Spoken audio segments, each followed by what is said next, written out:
time they reclassified it with the FDA, so it's going to be treated just like any other power chair. So it's going to be much easier for them to work within those guidelines. And as far as like the cost and the insurance, like that's the whole problem. Like insurance companies do not cover it. I'm just going to try and argue with them right now about it, but I'm not good. Would they cover a regular chair? I mean, yes, they would. Normal, yes. Conventionally powered chair. They have like a network of manufacturers. So they're probably not covering it because of the expense. Well, the funny thing is, it's not really that much more expensive than a lot of other ones. It's just so new, that they haven't even worked that stuff out yet. So I think ultimately it will be covered because its cost is not. It costs $30,000, which is actually like in the range of these like. All right, good enough. Hey guys, thanks for coming today. That's not the slide we're supposed to be on. Today's presentation is Rapid Automation and its Effect on Human Worth. This is part one of a two-part talk. Next Tuesday, is it next Tuesday? Or is it the Tuesday after? I think it's next Tuesday. I'm doing a part two, which is related to this, but it's more about AI safety and a different set of potential problems that result from Moore's Law and automation. All of this stuff is basically about Moore's Law and automation, and I'm going to move Dexter out of the way here so that people can see a little bit better. I only really brought Dexter so that people who are completely bored by this talk will have a cool robot to stare at. He's mentioned in the talk, but it's not really the point of the talk. The point of the talk today is to bring up and bring to the forefront what I think are some really serious problems, and then talk about how we can potentially avoid those problems or ameliorate those problems. Okay? So it's socioeconomic stuff related to automation. It's not specifically about automation. If you came here for a talk about robots only, I'm very sorry. Stare at Dexter. Okay, so moving on. Worker pay versus productivity. This is a graph that's been pulled from data from the Economic Policy Institute, presented by the Washington Post. What we're looking at is back there in 1948 up through the 1970s in general, worker pay and productivity increased together. So as workers were better able to work, or were able to do more as they had tools that amplified their abilities, both the workers' pay and the amount of money that the company made as a result of the workers' effort. That's the productivity part. So just to be clear, the productivity is how much the company makes per worker unit time. Okay? In the 1970s, those two decoupled. And what's been happening ever since is that productivity, what the company makes, continues to go up. Worker pay is relatively flat. There's been slight increases, but there's been a little bit. So the question is, what caused this to decouple? What happened in the 1970s? And no prizes. The answer is that robots started to enter the workplace. Of course, there have always been machines replacing human jobs. That's not new. What's new is that in the 1970s, the brains in those robots got to be smart enough that they were able to do work on their own. Right? 1969, Lordstown, Ohio, the Unimate spot welding robots. These guys right here with this like accordion. They were I think what the technical name is, azimuth and declination, right, or inclination, I guess. And then it would slide in and out, right? So there's a name for that kind of robot. I don't know what it is. And today we have state-of-the-art robots. Little demo reel here. I don't know if that's worth actually watching or not, because I think most of you guys have seen all of this stuff. Watch it there. It's fun to watch. Now, do I have sound? I hope I have sound. Yeah, you can hear it a little bit. Good sound. Let's turn it up if I can. Close. Now this is the real one, not the fake one. There are some guys who did a fake one. So he's not supposed to attack people with hockey sticks? Yeah. No, you've seen the people who did the thing. Oh, where it shoots them? Or shoots yeah, at where the ground. robot starts fighting back. Yeah. That was faked. This is real. So does anybody know what those are called? The little tags? QR. That's the general purpose one. Those are specifically called April tags or APRL tags. It's a really handy way for vision systems to pick something out of the. I am completely amazed at the robustness of the joints on. Have you seen the one that rolls around and jumps?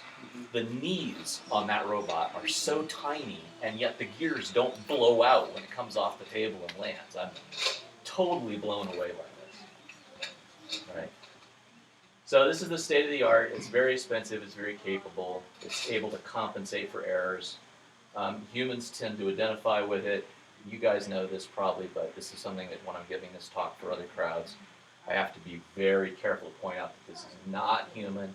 It does not want what we want. It's not a human being. Don't anthropomorphize it. Even though it looks like a human, even though it compensates like a human, not a human. But it got beat up and it left. Yeah, right, exactly. Because it was programmed to. Because it was programmed to. That's exactly right. Now, this is a really interesting one. This company actually, since I wrote this presentation, the U.S. outfit went out of. Quick question. Yeah. On that one, do we know what sort of time it can operate, and do they still have that competition? I think it's in Japan where they have to open the doors and find. No, that's actually in the United States. It's the DARPA challenge. Yeah, They are not doing that now. What they keep doing is doing new DARPA challenges. So as soon as somebody wins one, they then move it on to something else. Okay. So people won that one, so they've And then moved on on. that- I don't know how long it runs on a battery. Not very long. I Because would it's assume. not tethered anymore. Right, exactly. So this guy is Sawyer. And what's really interesting about this is even though the U.S. subsidiary or the main company went bankrupt, this robot is still being made and produced and supported from the German subsidiary, Rethink GmbH. And this guy costs about the same as a human laborer at minimum wage in the USA for a year. So in other words, what you would pay to have a human being working in your factory for a year is what this robot costs. So if you have a job that can be done by a human being with very minimal precision, something that doesn't require great dexterity, right? You can program one of these things. And what's really interesting about this one is that, like Dexter here, you can program this guy by just walking up to it, putting it in the right mode, and then moving it. Close the grippers, move it over here, open the grippers, push a button, and it does that all day long, right? So this kind of programming by example. So basically, this will replace a stupid human being. This is the graph that got me started on this whole talk. This is the thing that I think is really the most interesting graph in the world. You have to focus on this by colors, and I apologize for anybody who can't differentiate colors well, but this line with the circle dots on it is the blue line. This is the first curve that you see. And what we're looking at here is this red axis is the 0 point. Anything above that is an increase in jobs in that area. Anything below that is a decrease in jobs in that area. Left to right, what we have is, they call it skill percentile, but basically it's the mean log wage. So this is how much something costs this is what the employee gets paid. So this is bottle washer over here, dishwasher, low end. This is, CEO, CTO, that kind of a guy over here in the middle. This is accountant, doctor, lawyer, something like that. This is truck driver, factory worker, that kind of stuff. Not bad wages, but not great. And there's a lot of like entry-level service jobs that are in this general area down here, right? So what you should notice about this is that from 79 to 89, basically we lost a ton of these lower-end jobs, right? And we added a lot of these middle class and upper middle class. This is the time when your parents were telling you you have to go to school so you're not a factory worker like your dad is, but instead a doctor or a lawyer, right? This is what that whole thing was. So then going on to the one with the triangles here, what you'll notice is that we're gaining these really low-end jobs. This is now starting to cut into these middle-class jobs a little bit more. This is the job loss. And we're not gaining as many high-end jobs, but we're gaining a lot of really, really high-end jobs, right? So, and then as that trend progresses, what we see next, this is the early 2000s, even during a time of, just before the economic crisis. What we're seeing here is that a lot of really low-end jobs are being gained. These are, service jobs. This is the service industry started the gig industry. And on those, it says skill percentile, and it says ranked by mean law, I'm not sure about that. Occupations, 1979 mean log wage. So does that mean we're making the assumption that the skill is Coupled with the wage. coupled with wage? So And that is an assumption. It may not be right, but that's the idea. But for sure, what this is saying is that like for instance on the blue line, so that was the 80s. So in the 80s, we lost low-paying jobs, but we gained the high-paying jobs. And then you go to the red, which is the 90s. Mm-hmm. So it says we gained we lost less. We Low-paying gained jobs, or we actually really low pay jobs. We lost medium low jobs, and we still gained some higher end jobs and a lot of really high end jobs. Okay. Right. Okay. So what's happening? The trend that I want you to see here is as we go from this line to this line to this line to this line, is that we continue to gain really low end jobs. We continue to lose middle of the line jobs. Okay. Mhm. And we're no longer gaining these really high-end jobs. This is, economic issues during the downturn, right? So this is probably affected more by the fact that there was an economic downturn than anything else. But think about what happens, right? These are very low-paying jobs which are not worth automating, right? It's not worth manufacturer's dollar to go and replace that human being with a robot. These are the jobs that you can automate, right? They're not super complicated. They don't take a ton of skill, right? And you have to pay humans pretty good money to do those. So that's where it's worth automating. These are the high-end jobs that you can't automate. Robots can't do those yet, okay? This is probably caused by a downturn in the economy, but maybe it's caused by these jobs starting to be automated as well, okay? So let's talk about some high-end jobs that have been automated away. Middle of the range jobs here, travel agent. No more travel agents, or very few anyway. Another one that I thought was really interesting was the people who interpret x-rays and lab results. Those are maybe a few years of medical school, or not a few years, but maybe a few years of medical type schooling, making really good money, and those jobs are now gone. That's being done by a computer. But the real loss every time is right in here, right? Who is there? Who's getting automated away? Well, let me just bring up an example of that real quick. Does anybody here know how many truck drivers there are in the United States of America? I was blown away by this number. 3 million and change. 3.5 million. Do you know that because I told you? Yes. I knew it was somewhere around there, but yeah. Yeah.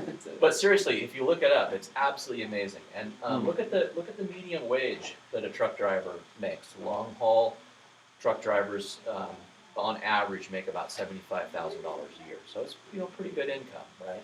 If they are, there's a type of trucker called a port trucker that doesn't make very good money, but there's your standard long haul truckers, they make good money. There are currently not one but 2 companies doing what they call ramp to ramp trucking, which is where they pick up a trailer off the side of the freeway, take it to some other ramp at the other end of the country, pull over on the side of the freeway and switch trucks and switch it to a human driver again. And they're doing automated driving in between. Now there is a driver on board, he's not driving a truck, okay? So there's a couple of things there. The laws haven't changed yet, and you may think that the laws are going to protect drivers, but the trucking industry stands to save, back of the envelope calculation, $60 billion every year. Okay, and that's using conservative numbers, right?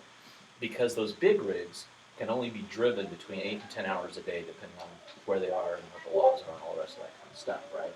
So what happens is that you can triple almost, or at least double, the amount of work that a particular $150,000 big rig gets done by driving it more than what a human being or a single human being can drive it, right? So this is, if the guy sitting behind the cab is not driving the vehicle, that law no longer applies. So you can drive that, you can run that truck continuously. Secondly, they're going to change those laws, and instead of having a fully qualified truck driver, you can have a truck tender, which is a minimum wage job. That's somebody that stays on the truck, takes care of it, breaks down, unloads it, reloads it, deals with the paperwork, all of that kind of stuff, right? So what are we going to do with 3.5 million truck drivers in the United States in 5, 10 years when that job completely goes away, right? And in 15 or 20 years when all the taxi drivers, I haven't even looked up how many taxi drivers there are in the United States, right? But when the self-driving cars take over, for the taxi services, goodness gracious, what are we going to do with those people? This is a real problem. So who invests in corporations, or in automation? It's corporations, $12.4 billion in 2018. But what about individuals? So $7 billion in 3D printers, that's an interesting automation case. $3 billion just in robotic vacuums. How many people here have a robot vacuum? Roughly half the room? I think everyone should have. Yeah, My wife agrees. yeah. The day I bought it, I thought I'm never Yeah. never have a day without it. Yeah, so and my wife did a whole bunch of research, and we got the particular brand is EFI, E-F-Y, something like that, because it's a little bit lower and it goes under all of the stuff in our house. We had such problems with the Roombas getting stuck because they were just the right height to hit the things. Our house apparently, because it was built in the 70s as well. China alone, and this is really interesting to me, it looks like they installed 87,000 robots in 2016 is a number I found on the net. And I think this is really interesting because, how does China kick our butts economically? They have cheap labor, right? Well, then why are they installing robots? Well, it's because the labor in China is actually starting to cost more and more and more and more money. The plight of workers in China, at least until coronavirus, was getting much better, right? They were starting to pull in some bucks. And the Japanese or the Chinese corporations are saying, well, you can't have that. I need to be able to produce my cheap plastic junk for next to nothing. So they started investing in robots. Okay, so look, it's not all bad for humans. There's a lot of things that are really good for humans. The biggest one is that the cost of goods falls as labor costs is reduced. I don't need to tell you guys, the stuff that you can buy these days is just off the charts insane for next to nothing. I mean, I'm a little bitter about it because I used to make a really nice stepper motor driver that was open source, and you can now buy a cheap imitation of it from China that's fully assembled and tested for less than what I can sell you a kit for. So that whole business is don't try to compete with China. You're going to lose. But on the other hand, it's really good because now I can buy all of these components from AliExpress or whatever for next to nothing. You can buy computers these days that are extremely powerful for next to nothing. Efficiency and speed of production increases. The machines are faster than humans. Complexity of good increases. This is kind of interesting. I was reading a thing. I think you shared this actually, Cody. That has to do with the change from like staple type food that you make at home to prepared foods, as opposed to you making it, you take it out, you tear off the cover, you toss it in the oven. So it's like frozen lasagnas and things like that. They're just being churned out in a factory somewhere. So it's that kind of automation that happens. And we're seeing assembled electronic devices coming from China as opposed to individual components. And it's not about the countries. Since the 70s, only 13% of the jobs in the United States were lost to outsourcing, 85% were lost to automation. This is a really interesting report that I recommend reading. A lot of people want to complain about outsourcing or have in the past, but I think in the last few years people are starting to figure out that that's not the issue. It's not outsourcing, it's automation. I really wish I had time to play this video for you, but I'm going to skip past it. This is a life-changing video. I'm going to post a link to this presentation after we're done. I really hope you'll go back and take the time to watch this. It's about a half an hour long. And the idea behind the title is that there are opinions and there's decisions and we can choose to do a lot of things, but you don't get to choose the rules of physics, right? Gravity, it's not just a good idea, it's the law, right? And there's a lot of natural processes that are the law of nature. This is just the way the planet works. You don't get to change that, okay? What this is saying is that there are laws in societies, that there are certain things that happen as a result of that if A happens, B is going to happen. You don't get to choose. But it's also interesting because it's a change in point of view, right? Has anybody read the Anne Rice vampire books where you wake, basically the idea is you wake up and you're a vampire. Now what do? You're still a good person. You still have all the same feelings. How do you live your life as a vampire? Right? And that was like the interview with a vampire, and the vampire was stabbed based on that idea. So it's an interesting point of view. You're the ruler. You're the ruler of the country, right? You want to do nice things for your person because you're all good people, right? Unfortunately, it turns out that you may not be able to. You may very quickly realize that there are certain key players in your country that determine, that make things work, right? There are certain things you need to have in order to keep the country running. These are the key players. There may be a lot of key players, like in a country where taxes are paid by the entire population, everybody has a job, everybody goes to work, everybody pays taxes. All of those tax-paying people are the keys, right? Or it may be that you live in a banana republic where all you need to do is pay the people to take care of the banana plants, right? Or maybe your country produces oil, and all you have to do is take care of the oil rig, okay? Now, all the rest of the people in the country then they don't matter anymore in terms of the economy of the country, in terms of you keeping power, right? You want to do nice things for those people. You want to build roads. You want to build hospitals. You want to do all the rest of those good things for them. But if you divert money from those key people who keep that oil well running and you spend it on the general populace, some other jerk will come along and say, hey, guy who runs the oil well, I can divert more money to you if you help me get this guy out of power, right? So what's going to happen, the rule that the ruler has to follow, is that he has to keep the key players happy. And the point that they're making about the rule, the law of society, is that if you have a country where all the money comes from one source, it's going to become a dictatorship.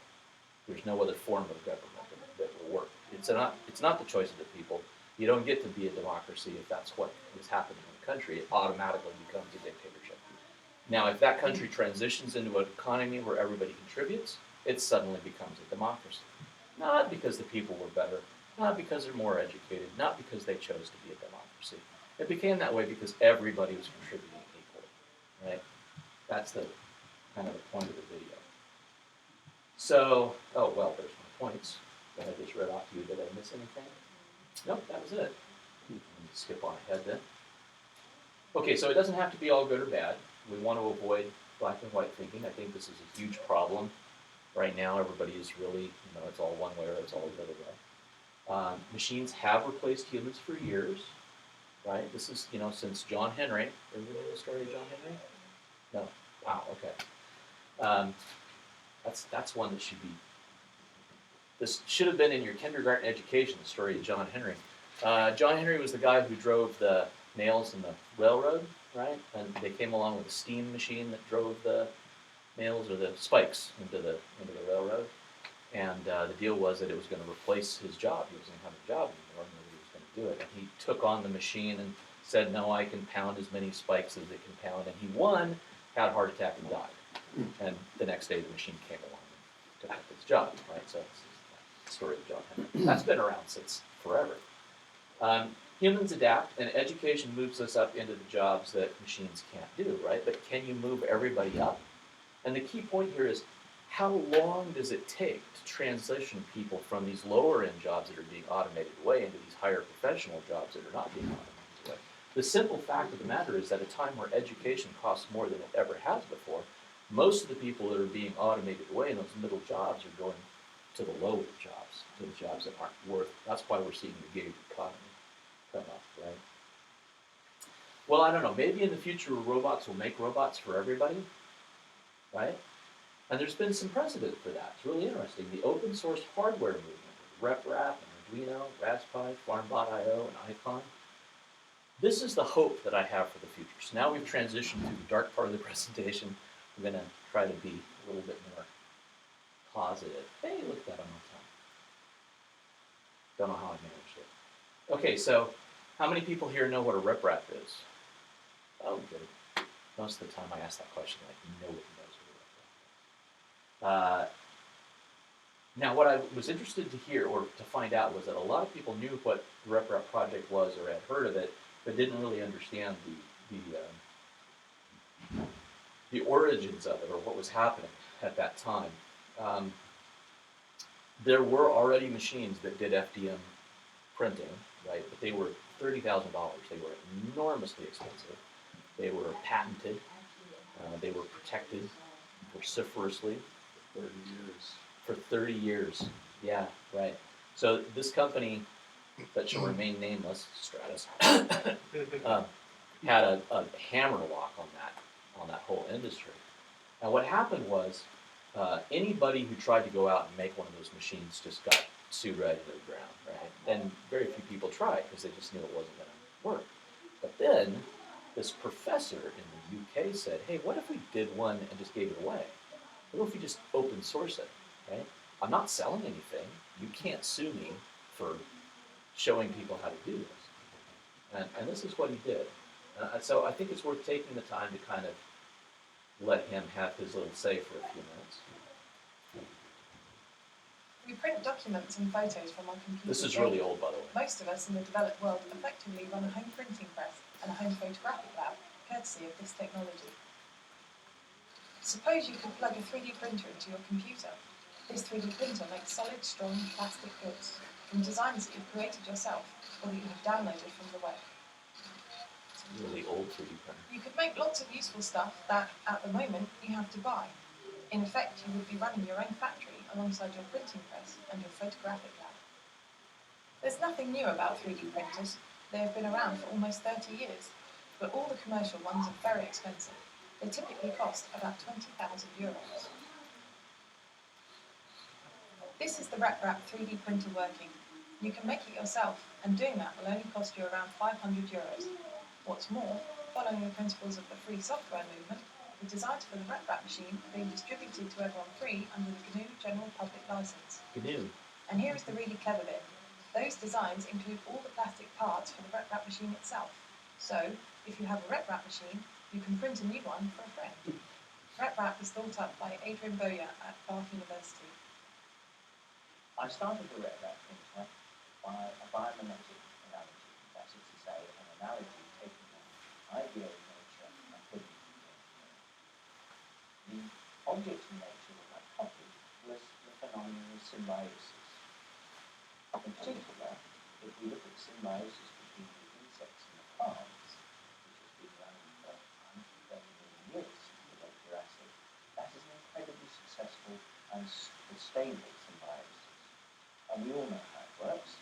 The plants need to pollinate each other, but they can't move, so they make nectar as well as pollen.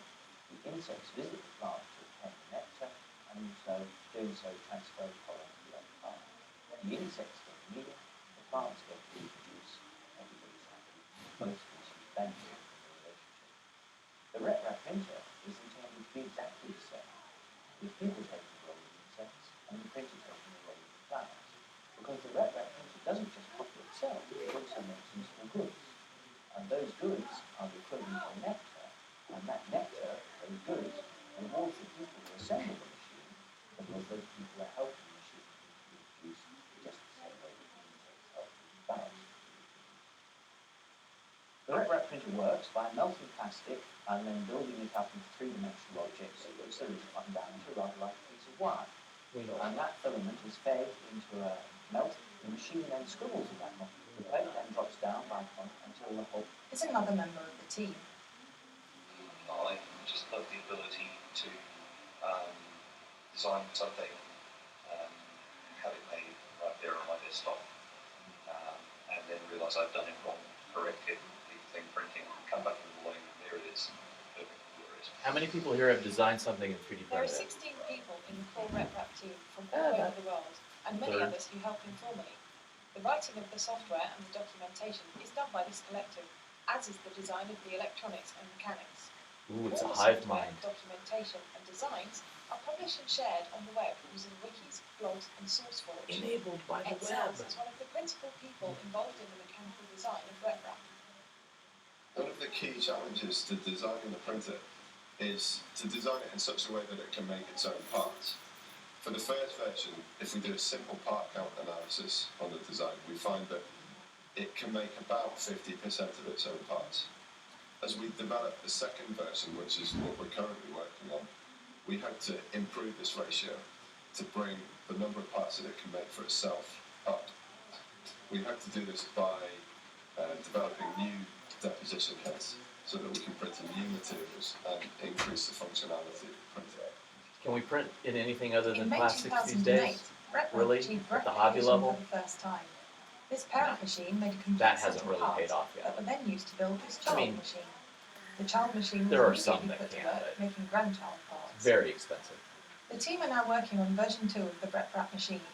Version 2 will, of course, be printed by version 1, as well as being able to print itself. Version 2 will allow a wider range of materials to be printed, including electrical conductors, so that the machine can make its own circuit boards and Never other did electrical happen. products. Even with online services like Shapeways or anything like that, it's You can get them, but they're not. It's not cost effective, and they're not really good conductors. Of the manufacture of goods. That may change at any moment, though. It's sensible for goods to be manufactured in factories and then to be shipped to the people who wish to This have is the key. using a complicated transport system. That If RepRap that one is hasn't designed ever really come about either. But the idea is that you don't have to buy things from somewhere else and have them shipped to you. You just buy the design and they print it locally.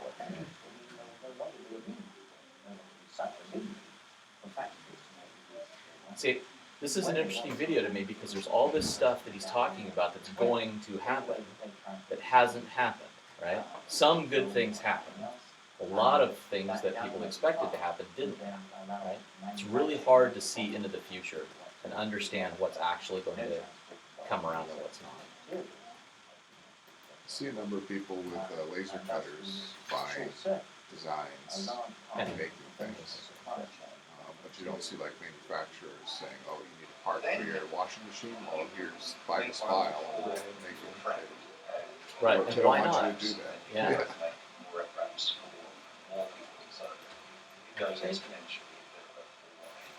Yeah, so this exponential thing is interesting because, like the first 3D printer that I had, somebody printed the parts for me and gave them to me. And I built a 3D printer and I printed the parts for 2 other people. And back in the day, it was even bigger than that. Like when they first started, people would 3D print parts for multiple bagless other vacuum people. cleaner said about RepRap, advanced fabrication technology that can copy itself is a truly remarkable This whole thing concept about with that far can reaching copy potential. itself. It's really The objective of the interesting to RepRap me project as a case is of to black create and white a design thinking. for a machine It that doesn't anyone can use to happen make many of the today, goods that we all right? currently have to buy. And it never Anyone really can was also use their possible for RepRap the thing to machine completely make more replicate RepRap itself. machines for other people. But if you think about it in The terms of project aims to gray, build a factory in every well, home. A factory it printed that can make part of more it, factories. right? That's not a bad thing necessarily. Anyway, I thought that was a really good video and I really enjoyed watching it. There's a couple of other links here. I'm not going to get into it, but I do want to just kind of show you this one because I think it's really interesting. This is the first thing that I've seen in quite a while. Your business idea needs a website? No. So go to Wix.com. I know what you're thinking. Another. Hi, how are you? Here is my most recent creation. It's a 3D printed brushless motor. This is not my first motor. Maybe you have seen in my other videos that I already constructed another model for Make C. Based on that knowledge, I've now created a fully redesigned version. All the main parts are still 3D printed except magnets, copper wires, ball bearings and some screws. What else is there in a motor besides? Is clearly larger, much more powerful and also more efficient. The larger forces require several design changes compared with the Make C motor. Oh yeah, there was something I wanted However, to mention the here. most interesting forces require several. Okay, so the thing to notice though is that these are all commodity parts. Right. Skate bearing, threaded rod, bolts, washers. These are like common off-the-shelf parts, as opposed to being something that's very proprietary or hard to find. Oops. Powerful and also more efficient. The larger forces require several design changes compared with the Make C motor. However, the most interesting modification is the arrangement of the magnets as holdback array, which I will explain in a few seconds. Yeah, we're going to skip past that. I just want you to see 20 amps and rotates approximately with 30 volts, 20 amps, 80% efficiency, 6,500 RPM. That's not bad, huh? He's running 20 amps through that? Yeah. To calculate the efficiency, I've measured the input voltage and current at the PLC, the rotation speed and the torque at the motor. Does he provide links on where to get the exact right size magnets and all that stuff? Yeah. Then that's pretty cool. Let's now Did you see how it came down and stopped? And it's like, there's some power in that thing, you know. As initially mentioned, Yeah, okay, so this is the, I think this is the part about the, yeah. Hall-Brecker arrays are really interesting and you should learn all about that, but that's not the point of this talk. The point is that you actually, you know, we're getting to the point where, like all of those things that we couldn't do before, small parts of that are actually possible. Now notice how complicated this winding is, right? And you've got to, by hand, wind that copper wire around that core.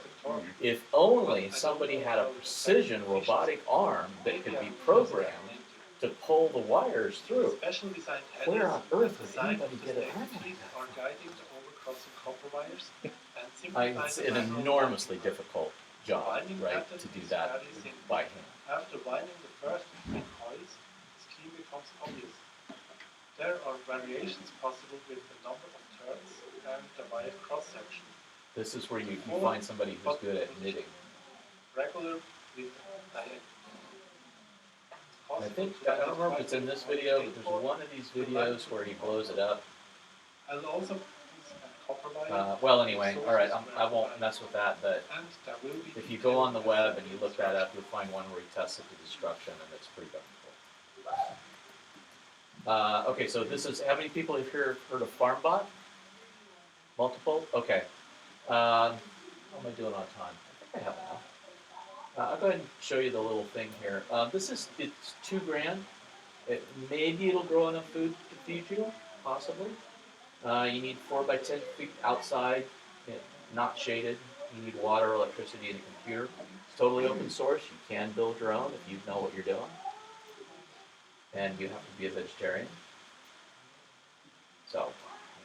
Exactly 3 years ago, we introduced Farmbot Genesis, humanity's first open source CNC farm machine. And it's solar Since then, powered. we've manufactured and shipped Right over next to a house that's on the 1,000 grid. kits to early adopters in more than 65 countries. Together with our community, we've refined this technology, and now we're ready to bring Farmbot to the masses. I think this was their Kickstarter video. Say hello to Farmbot Express and Express XL. Yeah. First Farmbots designed and built for You everyone. know, it's watering. Farmbot Express grows food for you by taking care of your garden 24/7. It precisely sows seeds according to your desired layout. Look at that. And waters each plant Thanks. individually Pick and place. to take care of every plant But with perfectly. seeds. It can grow many crops at once and even accommodates large plants spreading over the front and back of the bed. Covering 4 times the area, Express XL is big enough to grow veggies for your whole family. Both of these new Farmbots come 95% pre-assembled in the box, so you can get set up in just 1 hour. Simply follow the online instructions to complete the Not assembly, bad, huh? mount Farmbot onto your raised bed, and plug it in. Robotic gardening has never been this easy. Using the Farmbot web app, you can monitor your garden and plan your growing season from anywhere. Our custom sequence editor now supports variables, empowering you with complete freedom and control over how your Farmbot works. Meanwhile, the drag-and-drop Farm Designer offers a game-like experience that is quick, intuitive, and fun to use. With built-in data for hundreds of the most common garden veggies, you'll be guided through designing an optimal layout in no time. What's more, with the Saved Gardens feature, you're just 1 click away from the next growing season, and the next, and the next.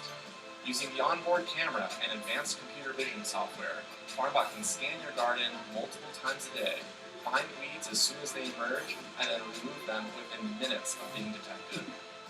Farmbot Express is 1.2 meters wide and 3 meters in length, perfect for the outdoor classroom, research lab, or small backyard. At 2.4 meters wide and 6 meters in length, Express XL is large enough to make fresh food the centerpiece of your home or school.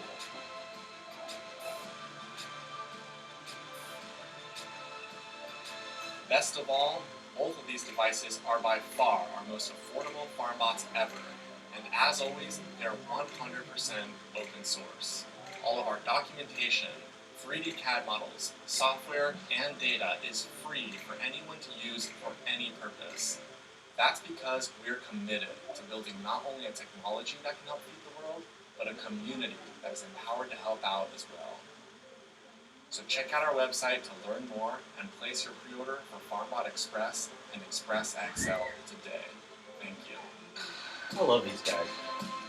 I'm very jealous of his hair. It's pretty impressive. They're doing a really good job. If you look at their website, the documentation, I think it's really good. Really good. And they've also shared a lot of documentation about their income and their costs and the business and how it's being run. It's a very, very open business, which I really like.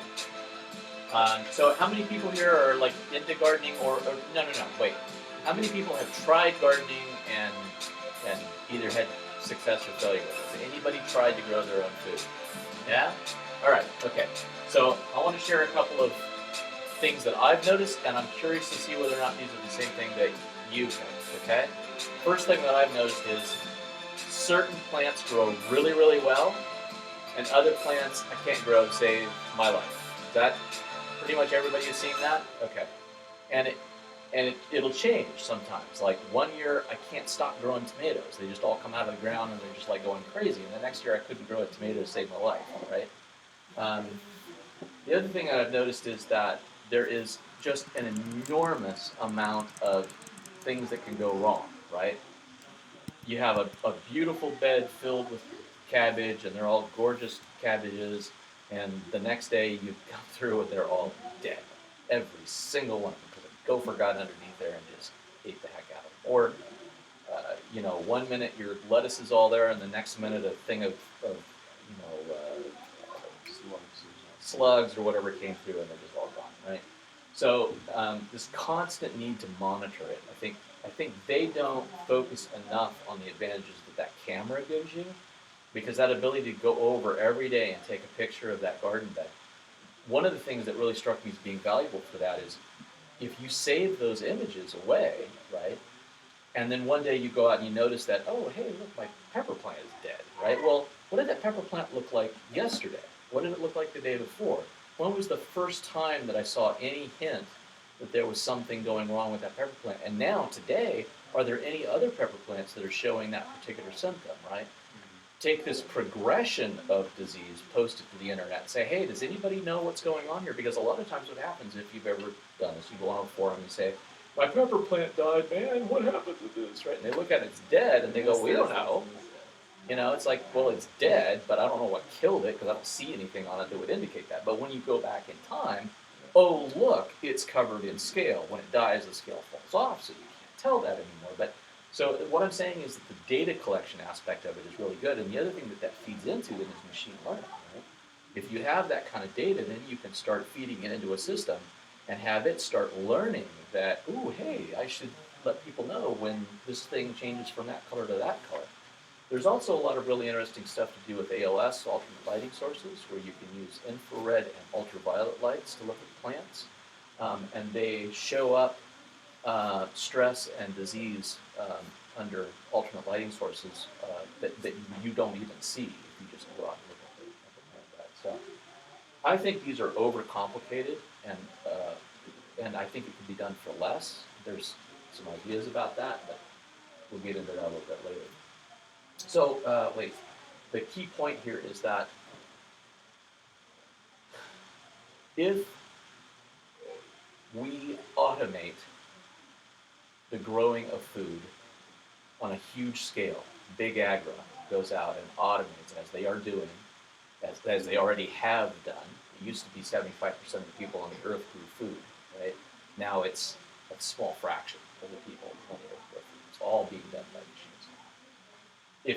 If big corporations, if the businesses go out and they do that work, right, it's good because the price of the goods drops, okay? It's bad because there's no jobs, right?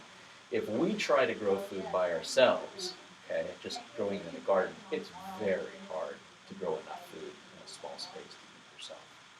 But if we pair up with robots that can be growing the food while we're off doing something else, there's the chance that we could short circuit this need to go and buy food from somebody else and bring it back in. We can also improve our diet and eat more vegetables because that's what's easy to grow, right? I want to tell you really quick, I was gifted a set of these arrow gardens. Has anybody ever heard of arrow garden? Right? It's a little hydroponic growing thing with like a grow light. It's too small to grow cannabis, but you know, it's for growing like a salad or whatever. I am completely blown away by how well this works. If I try to grow lettuce out in my garden, it gets eaten by bugs or slugs or whatever. I forget to water it, it's dead. You know, these things I'm eating by myself from 2 arrow gardens. I'm eating 4 salads a week, right? So it's improving my diet. It's allowing me to have control over what I eat. And I looked at what the cost of the electricity, the grow solution, because you have to put in this plant food for it. It's under $1 a week that I'm paying for this thing to make 4 salads. The basis for 4 salads. I'm adding like cucumbers and tomatoes and stuff like that. But, you know, like all the lettuce is basically coming from this arrow. I'm completely amazed at how well they work. So there's a chance for us to not be hurt by automation and improve our lives, improve our quality of life. So I'm just showing you some of the things that are hopeful. That stepper motor driver that I was talking about, my big claim to fame is that, oh, that's too loud. My big claim to fame is that,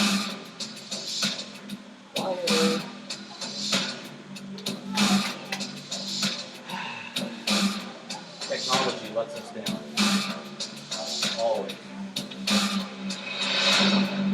Sometimes you're going to find out where the infrared sensor is. It looks like it might be in the bottom right-hand corner.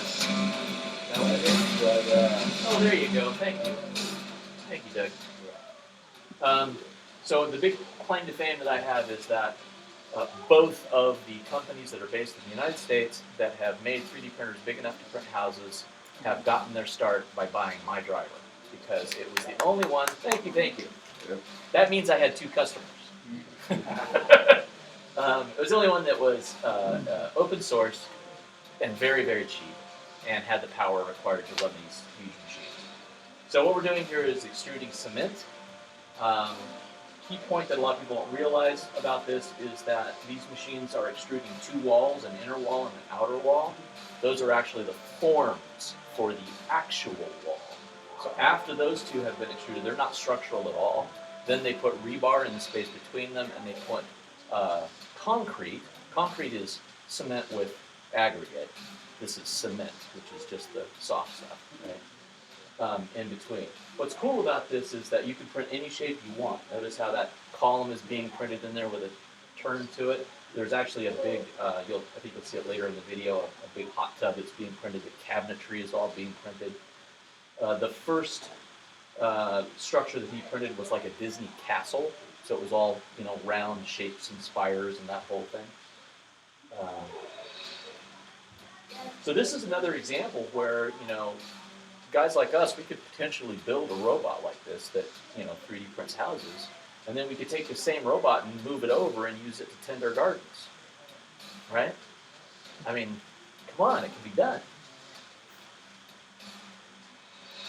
So they're saying $4,000 for a tiny house.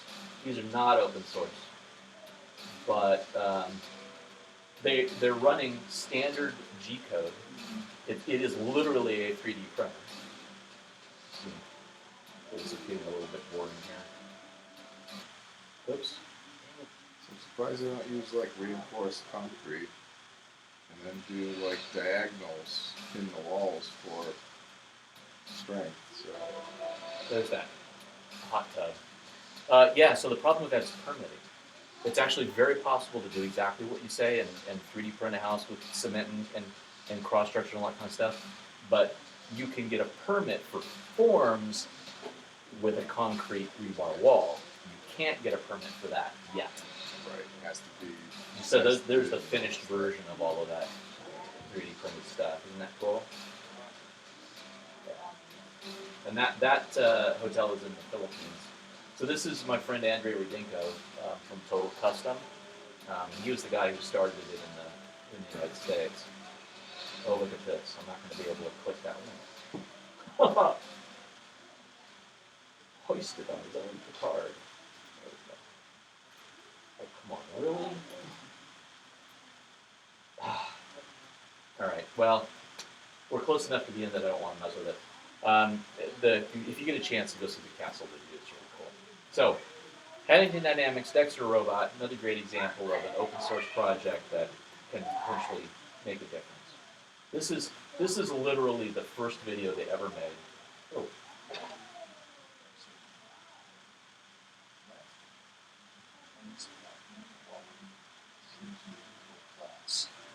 On the right hand, we hear complaints about big government, overregulated business environment.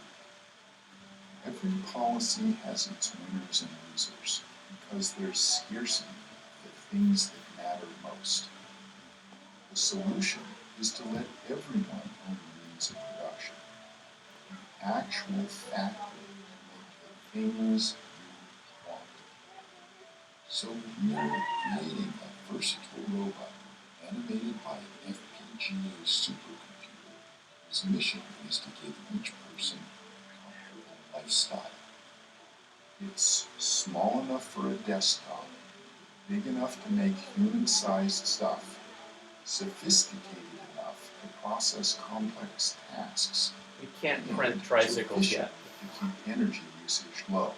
It is very, very We'll energy. employ the building processes of additive manufacturing, think 3D printing, We have not done 3D subtractive printing. manufacturing, think drilling and milling, That we have done, not the milling, the drilling. think parts assembly, That we've done. and collaboration That with we've done. humans and multiple A lot of it. robots, with more to come.